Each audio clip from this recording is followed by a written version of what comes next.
যাদের নামাজ পড়ার সময় দুনিয়াবি চিন্তা মনে আসে বা নামাজে অমনোযোগী তৈরি হয়, তারা ভিডিওটি শেষ পর্যন্ত দেখার অনুরোধ রইল। হযরত আলী রাদিয়াল্লাহু তাআলা আনহুর কাছে একজন ব্যক্তি এসেছে। তখন লোকটা বলল, হুজুর, আমার নামাজে মন বসে না। নামাজে দাঁড়ালে আমার দুনিয়াবি নানা চিন্তা আসে। হুজুর, আমার এই নামাজ কি আল্লাহ তাআলা কবুল করবেন? তখন হযরত আলী রাদিয়াল্লাহু তাআলা আনহা বলেছেন, না, তোমার নামাজ কবুল হবে না। তখন লোকটা মনে অনেক কষ্ট নিয়ে চলে যাচ্ছেন। এমন সময় রাসূল সাল্লাল্লাহু আলাইহি ওয়াসাল্লাম এসে হযরত আলী রাদিয়াল্লাহু তাআলা আনহুকে জিজ্ঞাসা করলেন, ইয়া আলী, আপনার কাছে লোকটা কেন এসেছিল? এসে দেখি মন খারাপ করে চলে গেল। কেন, কি হয়েছে আমাকে বলুন। তখন আলী রাদিয়াল্লাহু তাআলা আনহু বলেন, তিনি আমার কাছে জানতে এসেছেন যে নামাজে দুনিয়াবি চিন্তা আসলে নামাজ হবে কিনা। আমি বলেছি, না, তোমার নামাজ কবুল হবে না। রাসূল সাল্লাল্লাহু আলাইহি ওয়াসাল্লাম তখন বলেন, ইয়া আলী, আপনাকে আমি একটা চাদর উপহার দিতে চাই, তবে একটা শর্ত আছে।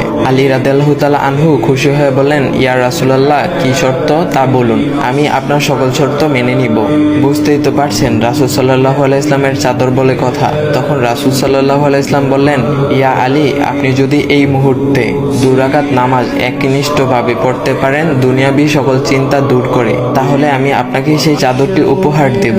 আলী রাদিয়াল্লাহু তাআলা আনহু বলেন, এটা তো সাধারণ ব্যাপার। আলী রাদিয়াল্লাহু তাআলা আনহু তখন নামাজে দাঁড়িয়ে গেলেন আর তিনি নামাজ পড়তে শুরু করলেন।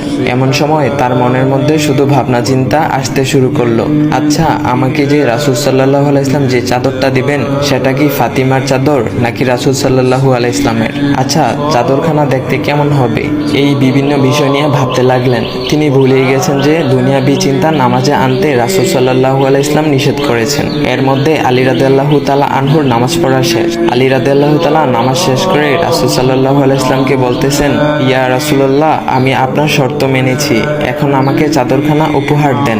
রাসূল সাল্লাল্লাহু আলাইহি ওয়াসাল্লাম বলেন, ইয়া আলী, আপনি কি একনিষ্ঠভাবে দুনিয়াবি চিন্তামুক্ত ছাড়া 2 রাকাত নামাজ পড়েছেন? তখন আলী রাদিয়াল্লাহু তাআলা আনহা মুচকি হেসে বললেন, না ইয়া রাসূলুল্লাহ, আমি আপনার চাদর নিয়ে অনেক কিছুই ভেবেছি।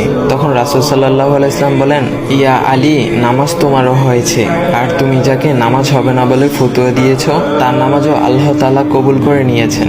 শোনো আলী, দুনিয়াবি চিন্তা দ্বারা নামাজ বাতিল হয় না, নামাজ মহান আল্লাহ তাআলা কবুল করে নেন। সকল ফরজ নিয়ম কানুন মেনে নামাজ পড়লে নামাজ হবে ইনশাল্লাহ। তবে আমাদের সকলের উচিত নামাজ আদায় করার সময় একমাত্র আল্লাহকে স্মরণ করে নামাজ আদায় করা। নামাজে দাঁড়ালে দুনিয়াবি চিন্তা মাথায় আসে, এটা শয়তানের একটা ফাঁদ।